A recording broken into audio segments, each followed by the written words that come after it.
അഴിമതിയെ ജനങ്ങൾ കാണുകയാണ്. സഹവേദിയെ പോലെ ഒരു ജീവിതകാലം മുഴുവൻ ത്യാഗപൂർണമായ പ്രവർത്തനം നടത്തിയെന്ന് മാത്രമല്ല, ആ പ്രവർത്തനത്തിന്റെ ഭാഗമായി ഒരു നയാ പൈസയുടെ അഴിമതി നടത്താതെ ജീവിതകാലം മുഴുവൻ മുന്നോട്ട് കൊണ്ടുപോയി എന്ന ഇവിടെ കൂടിക്കാഴ്ചകളുണ്ട്. അതൊരു ചെറിയ സർട്ടിഫിക്കറ്റല്ല, അതൊരു ചെറിയ അംഗീകാരമല്ല. ഒരു മനുഷ്യന്റെ യാത്ര എന്ന് പറയുന്നത്, പ്രത്യേകിച്ച് ഒരു കമ്മ്യൂണിസ്റ്റുകാരന്റെ യാത്ര എന്ന് പറയുന്നത് ഒരു നൂൽപ്പാലത്തിലൂടെയാണ്.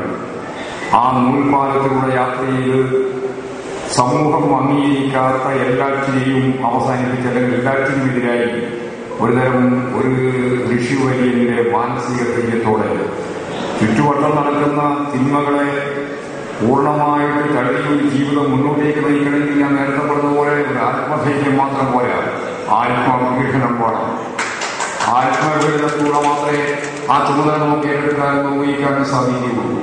ആ രീതിയിൽ അഴിമതി മുക്തമായ ഒരു ജീവിതം സഖാവേദി കുര്യൻ നയിച്ചു എന്ന് 10 കൊല്ലം കഴിഞ്ഞ് അദ്ദേഹം മരിച്ച് നമ്മൾ വിട്ടിട്ട് 10 കൊല്ലം കഴിയുമ്പോൾ ഇപ്പോഴും അംഗമായക്കാർക്ക് ആവേശത്തോടുകൂടി സ്മരിക്കാനാവുന്ന ആ ഒരാൾരൂപമുണ്ടല്ലോ, അതാണ് കമ്മ്യൂണിസ്റ്റ് പ്രസ്ഥാനത്തിന്റെ ഏറ്റവും പ്രിയപ്പെട്ട നേതാവായ സഖാവേദി കുര്യന്റെ മഹത്വം.